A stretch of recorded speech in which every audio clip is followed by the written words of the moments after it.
하나님 말씀 우리 함께 나누겠습니다. 말씀은 에베소 2장 11절에서 22절 되겠습니다.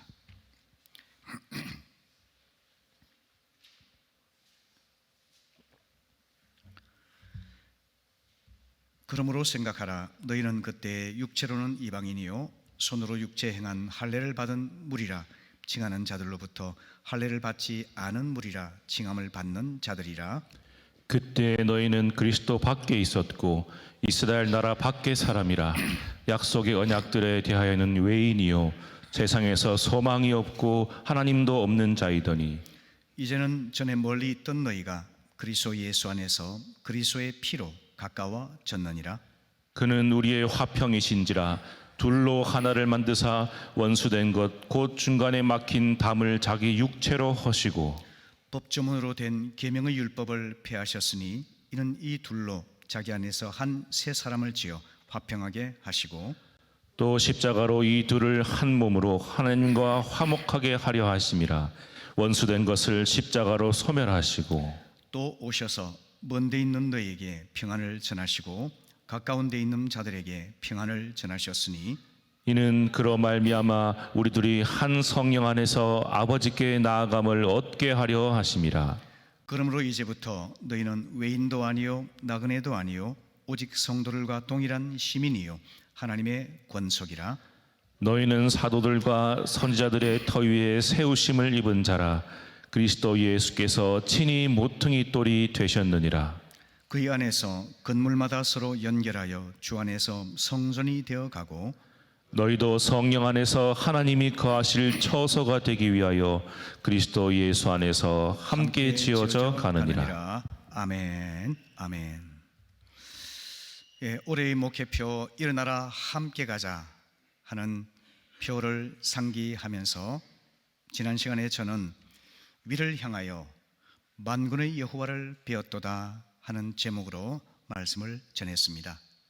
오늘은 안을 향하여 교회 화해된 그리스도의 몸이라는 제목으로 말씀을 전하고자 합니다.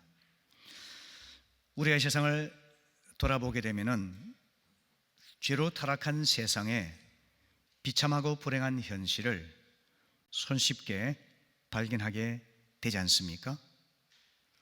경제 측면에서 본다면 부자들은 호화로운 요트를 타고 유유자적한 삶을 풍요롭게 즐기고 있는 반면에 가난한 사람들은 하루 한 끼도 제대로 먹지 못하는 부익부 빈익빈의 양극화 현상이 만연되어 있는 것을 우리는 발견합니다.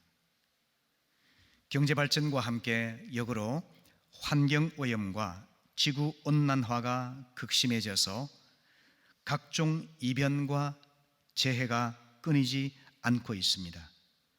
그래서 지금은 인간을 비롯한 지구 생명체의 생존 자체가 위협을 받고 있는 절체절명의 시기까지 도달하고 말았던 것이죠. 정치적으로는 현재 벌어지고 있는 우크라이나 전쟁이라든지 가자 테러에서 보는 것처럼 인종주의와 이념 대립, 종교 갈등 이런 것들로 인해서 인류가 함께 멸망할 수 있는 3차 대전의 서막을 보는 것 같은 그런 위기가 고조되고 있습니다. 인간적인 측면에서 본다면 인간성이 피폐해져 버리고 도덕성이 극도로 파괴되는 현실을 우리는 목도합니다.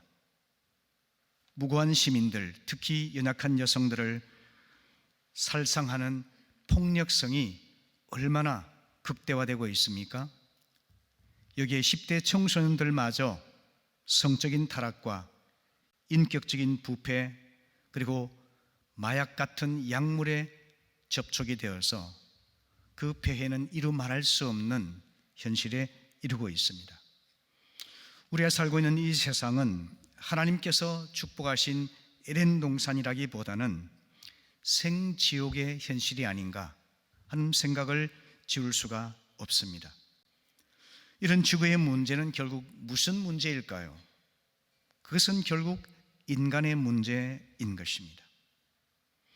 하나님께서 당신의 거룩한 형상으로 만드신 인간은 왜 이렇게 변질되고 말았을까요? 어떤 사람들은 인간을 별 문제가 없는 건강한 존재라 낙관적으로 바라보기도 하죠.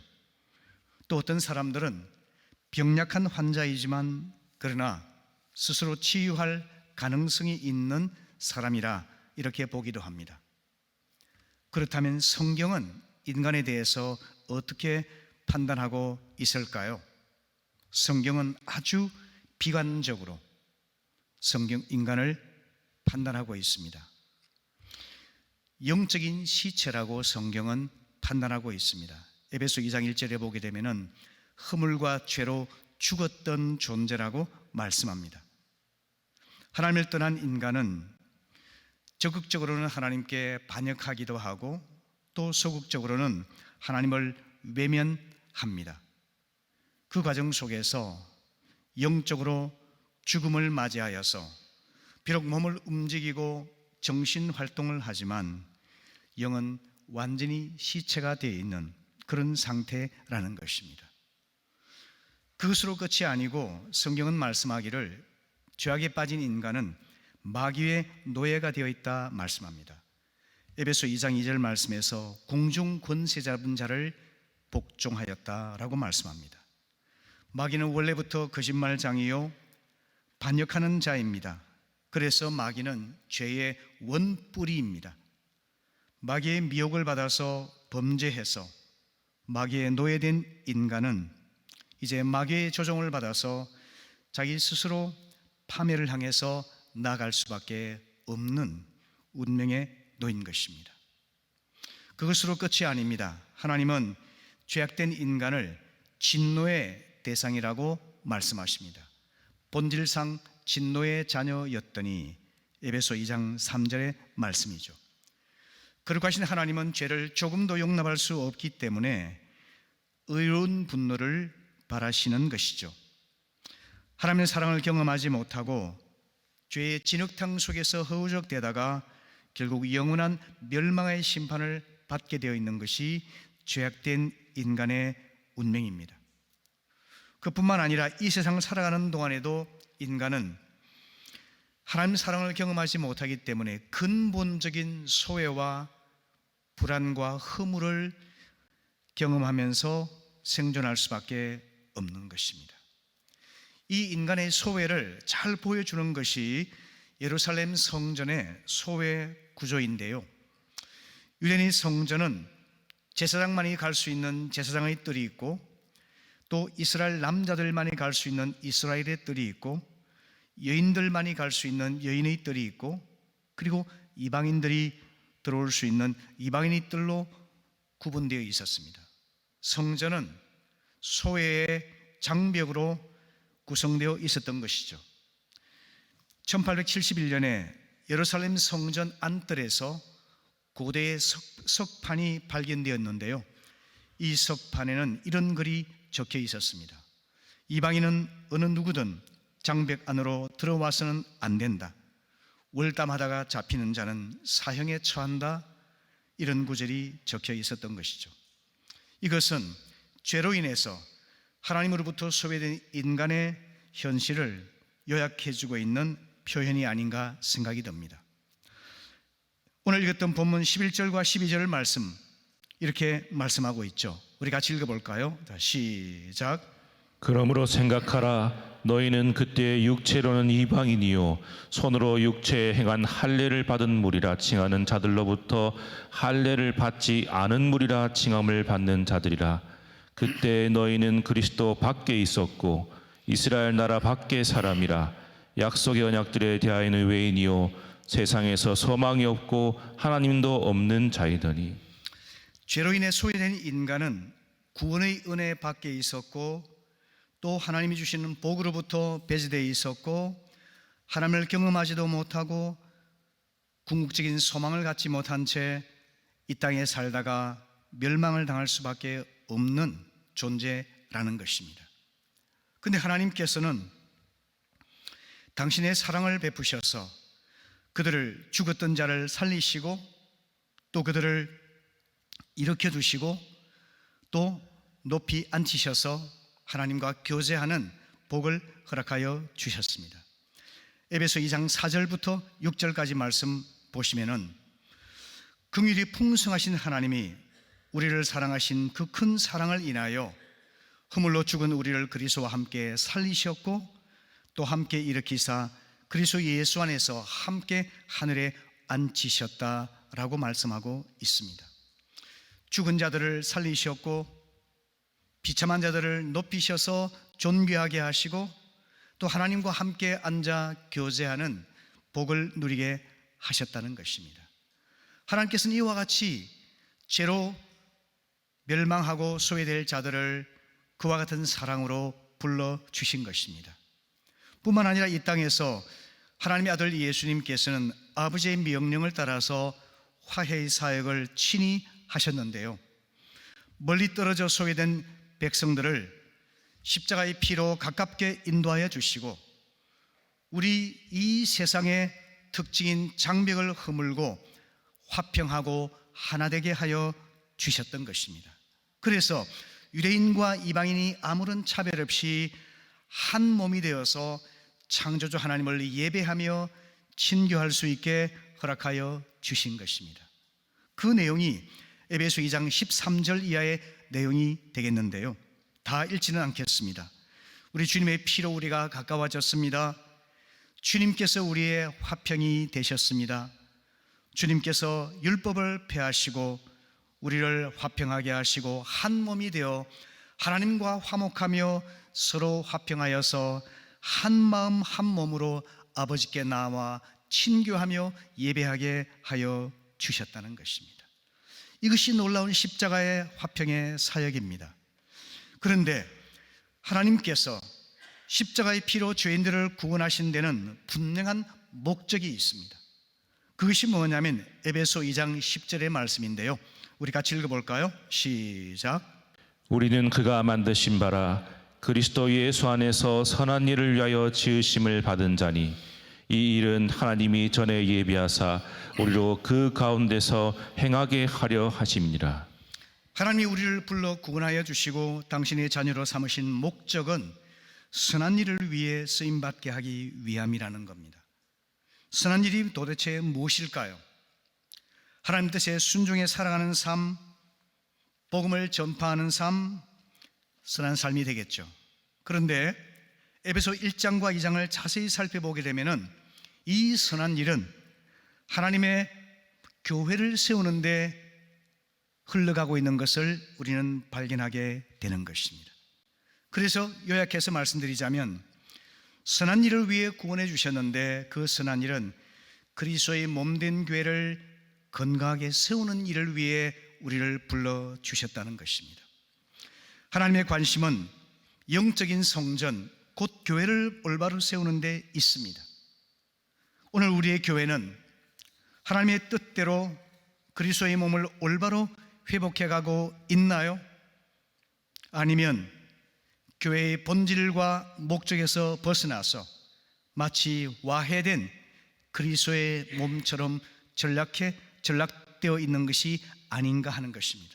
오늘 저는 교회를 화해된 그리스도의 몸이라고 정의를 했습니다. 이 목적과 본질에 충실하지 못하면 우리는 화해가 아니라 와해된 그리스도의 몸 안에서 그저 지탱하고 말 것입니다. 와해된 교회는 어떤 이미지를 가지고 있을까요? 본질과 목적에서 벗어난 교회는 와해되어서 취미클럽과 같은 이미지를 가지고 있습니다. 신앙적인 즐거움과 유익을 추구하는 경향이 있고요, 또한 선교적 헌신이나 복음을 위한 고난, 영혼을 위한 수고, 이런 진지한 주제에 대해서는 별 관심을 두지 않습니다. 신앙이 가볍고 피상적입니다.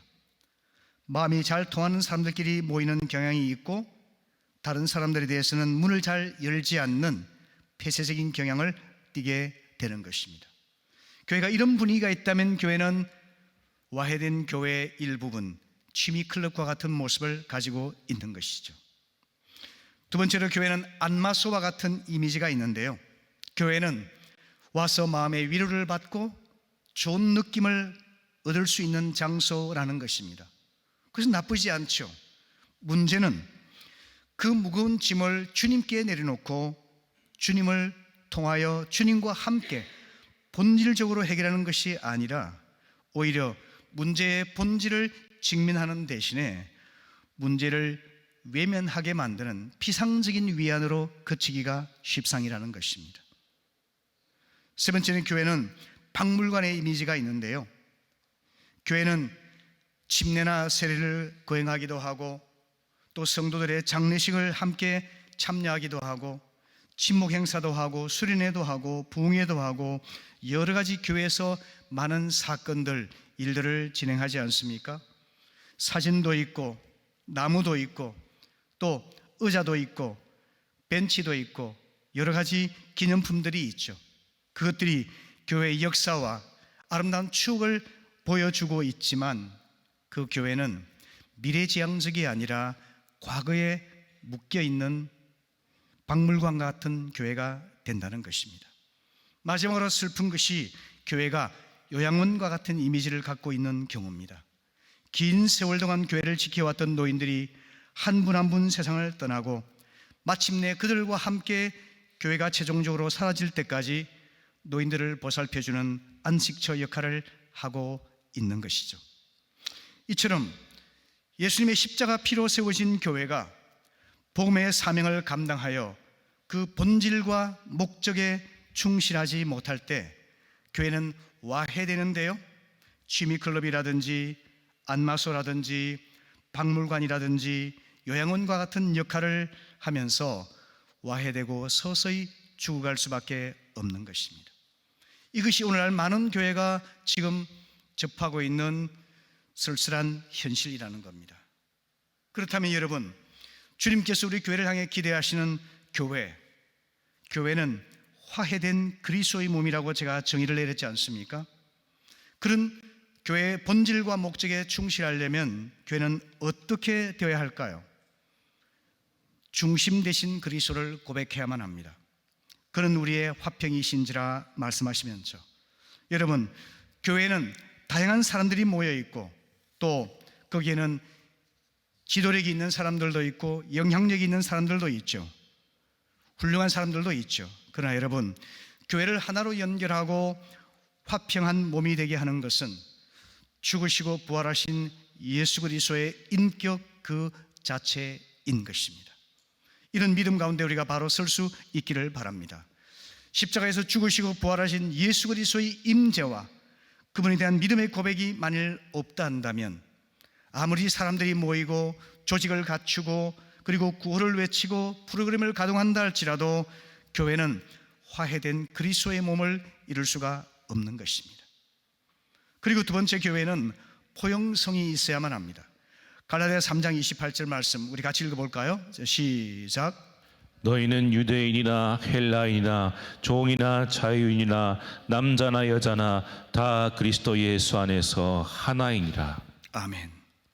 화해를 이룬 그리스도의 몸이 되기 위해서는 문화적인 차이, 또 언어와 인종, 성별, 직업, 지식, 지역, 이 모든 차별을 우리가 극복하지 않으면 안 됩니다. 몸이 건강하려고 그러면 각 지체가 함께 건강해야 되잖아요. 너무 치우쳐버리면 하나가 아무리 건강하더라도 기울 수밖에 없고 결국에는 아프게 되지 않습니까? 마찬가지입니다. 여러분, 우리 교회 안에서 노골적으로 또는 은연중에 장벽을 세우는, 분열을 조장하는 그런 일이 있다면 그것은 화해된 그리스도의 몸 교회를 훼손하고 나누는 것임을 꼭 기억하시기 바랍니다. 오늘 한국 교회는 지금 지역 감정과 지역 차별 그리고 이념 대립이 극심하게 지금 일어나고 있습니다. 여러분, 교회 안에서는 이런 지역 감정, 지역 차별, 이념 대립이 다 해소되어야만 합니다. 우리 교회 안에서는 문익환 목사를 이야기하지도 말고 전광은 목사도 이야기하지 말고 그리스도의 복음만 이야기할 수 있기를 바랍니다. 그래서 그런 모든 장벽들이 다 무너지고 우리가 함께 포용해서 하나된 교회를 이뤄갈 수 있을 때에 그때 성령이 역사하셔서 구원받는 자가 늘어나게 하시고 교회가 능력 있게 사명을 감당할 수 있는 것입니다. 세 번째는 편견의 극복인데요. 여러분, 포용성과 직결되어 있는 것이 바로 편견을 극복하고 우리 고정관념을 버리는 일입니다. 사람들 간에는 인종적 편견이 많아요. 한국 사람들도 그렇습니다. 우리끼리 오래 살아왔기 때문에 그런 게 참 많습니다. 최근에 국제결혼을 통해서 한국인과 결혼해서 한국에 온 동남아 여성들 많이 있지 않습니까? 언어도 미숙합니다. 또 물질적으로도 어렵습니다. 그런 이유로 우리가 부족하고 미개한 사람이라고 하는 편견을 갖고 대하기가 쉽죠. 인구가 급감하고 있는 현실을 생각해 볼 때 국제결혼이라든지 학업이나 취업을 통해서 한국에 오는 사람들을 우리가 적극적으로 환영하고 수용하지 않으면 우리 미래가 암울할 수밖에 없지 않습니까? 성경적인 관점에서 하나님께서 보내주신 보배로운 사람으로 여기고 교회가 앞장서서 그분들을 환영하고 한 지체로 받아들일 수 있도록 선교적인 마음을 가져야만 하는 것입니다. 한국에 이슬람도 굉장히 지금 많이 들어와 있습니다. 학업이나 취업 등의 목적으로 한국에 많이 들어와 있는데요, 어떤 일각에서는 이슬람 극단주의 테러와 연관되어 있지 않는가 이렇게 염려하는 분들도 사실 있습니다. 근거가 없지는 않겠습니다만은, 그러나 여러분 역으로 생각해 보면은요, 우리가 이슬람권에 가서 복음을 전하기가 아주 어려운 상황에서 자발적으로 우리나라에 들어와 있습니다. 그들을 사랑으로 섬기고 신뢰관계를 맺고 기회를 타서 복음을 전한다면 오히려 역으로 그들이 자기 나라로 돌아가서 그리스도의 복음을 전하는 귀한 선교 역할을 감당할 수가 있지 않겠습니까? 생각을 바꿔야만 합니다. 그런데 여러분, 대구에서 이슬람 사원 건축을 방해했던 사건이 여러분 심하게 일어났던 사건을 기억하십니까? 경북대학교 근처에서 그런 일이 있었습니다. 여러분, 그것은 참 우리가 편견을 버리지 못했던 그런 일이죠. 지난 여름에 제 딸이 학업을 마무리하기 위해서 미국으로 돌아갔는데요, 이사하는 과정에서 아무런 사심 없이 먼 거리를 운전해서 도와준 친구가 있는데요, 그 친구가 흑인입니다. 참 순하고 헌신적인 친구입니다. 미국에서도 흑인에 대한 그런 편견이 아주 심하지 않습니까? 한국 사람들도 백인과의 결혼은 좀 생각하지만 흑인과의 결혼은 도저히 이렇게 생각하는 분들이 많이 있습니다. 저도 생각해 보았습니다. 제가 흑인과의 결혼을 허락할 수 있을까 생각해 보니까 제가 자신이 없었습니다. 아직도 인종적 편견이 사라지지 않았다는 뜻이 되겠죠. 이러한 편견들을 우리가 극복하지 않으면 화해된 그리스도의 몸을 온전히 이룰 수가 없습니다. 문화적 편견도 있죠. 특별히 교회에서는 음악이 차지하는 역할이 아주 큰데요, 처음에 우리가 믿음 생활할 때는 청바지 입고 교회에서 기타 치고 가스펠송 부르는 것을 아주 세상적이라고 야단치는 어른들이 있었습니다. 그리고 오직 찬송가만 거룩한 노래라고 생각했던 시절이 있었죠. 하지만 그것 또한 문화적 편견이었고 고정관념입니다. 요즘에는 발라드 같은 CCM송을 부르는 것을 넘어서서 힙합 춤을 추고 그리고 랩이 교회까지 들어와서 예배 시간에 불려지고 있기도 하지 않습니까? 이에 대해서 좀 불편한 시선이 있는 것이 사실이지만, 그러나 여러분, 그런 문화는 입는 옷과 같습니다. 문화는 본질이 아니고 하나의 갈아입는 옷과 같은 것을 생각하며 그 속에 무엇을 담는가가 중요하다는 거죠. 여러분, 쇼미더머니 시즌5에서 우승한 가수 BY가 있는데요, 이 BY는 고등학교 때 교회에서 춤을 추고 랩을 하다가 목사님에게 혼이 났습니다. 그래도 포기하지 아니하고 이 청년이 랩을 통해서 세상 속에서 자기의 신앙을 고백하고 또 복음의 메시지를 전하고자 하는 그런 마음을 가지고 도전을 했습니다. 그래서 쇼미더머니 시즌5에서 우승을 했지 않습니까? 그때 그가 불렀던 노래가 이 노래입니다. 시간은 끊임없이 흐르지, 그에 따라 난 내 발을 구르지, 죽을 힘으로 달려도 죽을지언정 절대로 땅에 내 무릎이 닿지 아니하게 할 거야. 내 무릎은 오직 주님 앞에서만 꿇을 것이고 내 눈은 언제나 보이지 않는 미래를 째려봐. 그때를 위해 내가 무엇을 해야 하나? 그 해답의 첫 번째 기도, 두 번째 펜을 쥐고 세 번째 꿈을 네 번째, 의심 없이 믿고 또 믿어. 그리고 기대함으로 just wait. 그날의 시간을 지금 가져왔다 생각하고 행동해. 여러분, 이게 세속화된 세상 문화에서 수많은 사람이 보고 듣는 가운데 불렀던 노래입니다. 우리가 편견을 갖지 않고 포용하기 시작하면은 모두가 화해된 그리스도의 몸 안에서 오직 본질, 복음을 증거하는 공동체로 거듭날 수가 있는 것이죠. 혹시 우리 가운데 이런 편견의 죄가 남아있는지 한번 돌아보면서 주님 앞에서 겸손한 마음으로, 정직한 마음으로 회개하고 새롭게 결단하는 그런 시간이 될 수 있기를 바랍니다. 마지막으로 교회는 연합되어야만 합니다. 교회는 다양한 사람들을 포용하고 우리의 편견, 차별, 또 고정관념 이런 것들을 버리고 하나가 되는 공동체입니다. 그래야지만이 화해된 그리스도의 몸을 이룰 수가 있기 때문이죠. 그래서 교회에서는 어떤 경우라도 어떤 이념과 명분을 내세우는다 할지라도 분열을 조장하는 것은 하나님의 뜻에 어긋납니다.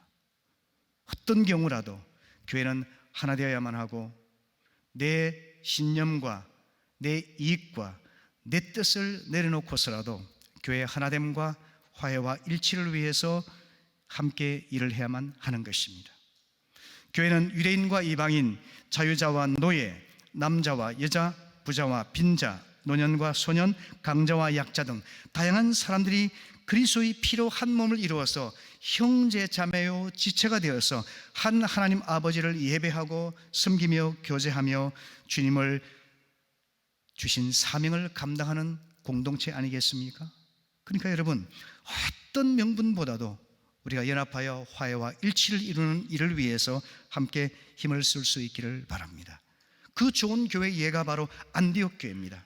안디옥 교회는 사도행전 11장 26절을 보시면 안디옥에서 비로소 그리스도인이라 일컬음을 받았다 그랬거든요.